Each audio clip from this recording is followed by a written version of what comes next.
observe the election this time because our focus was on strengthening dialogue and strengthening peaceful elections.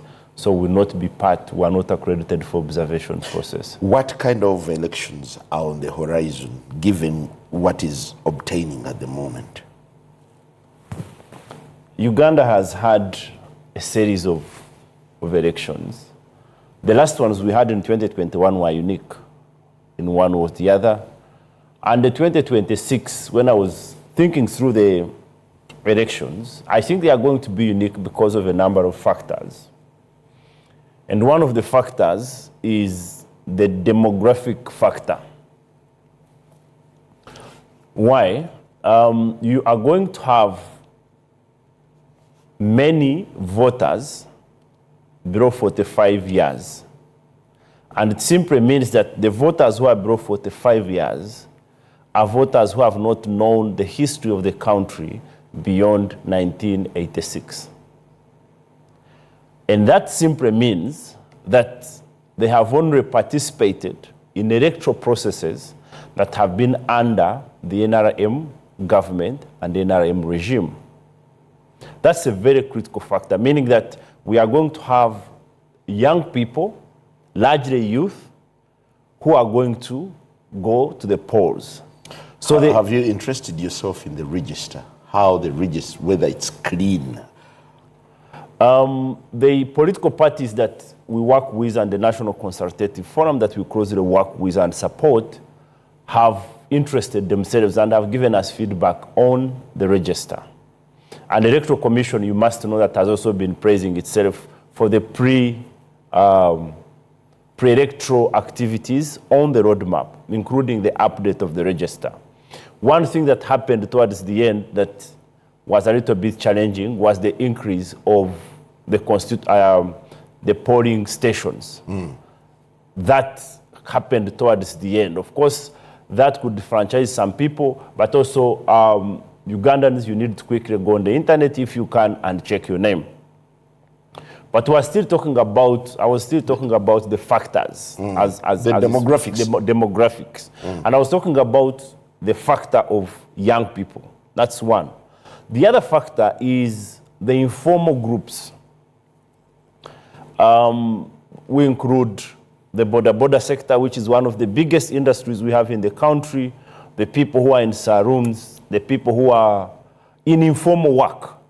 Because the 2024 National Housing Census showed us that over 42% of young people who are between 15 and 24 years are neither in school nor actively engaged, the so-called NEET. Now, that's a very, very critical element. Now, if you observe the way presidential candidates are positioning themselves around those demographics, it tells you a lot that is at stake in terms of how 2026 is going to be shaped by a population that does not have a lot of history with the past, the 40 years before.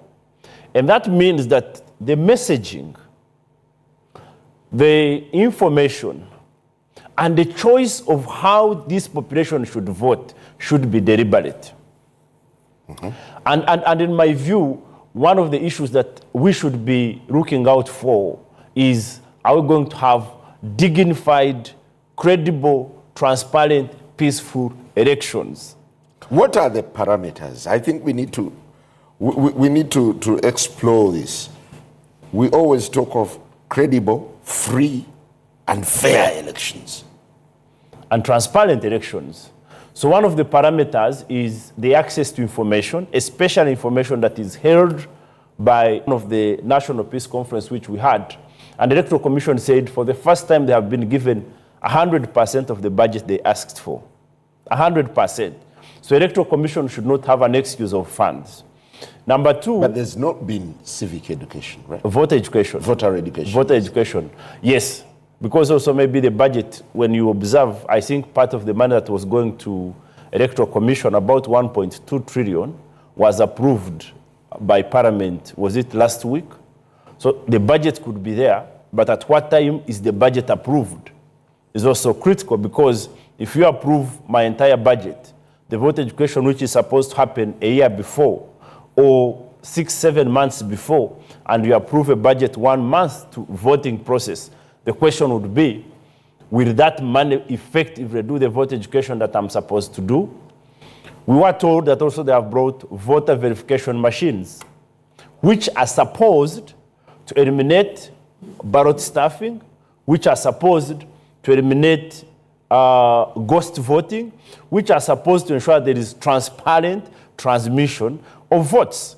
Because if you use your fingerprint or your eyelid, it means I cannot vote in Kampala and run to Mitoma and do again voting.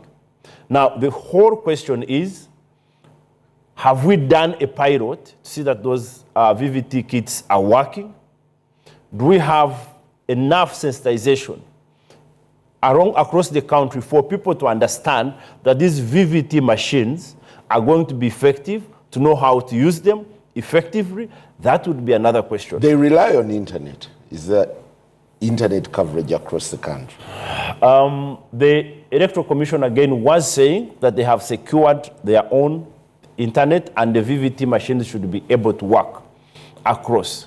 The question that has been put to them by various actors, including the presidential candidates, is in an incident that a kit fails to function, can we have an alternative? Can we resort to register so that we do not defranchise people?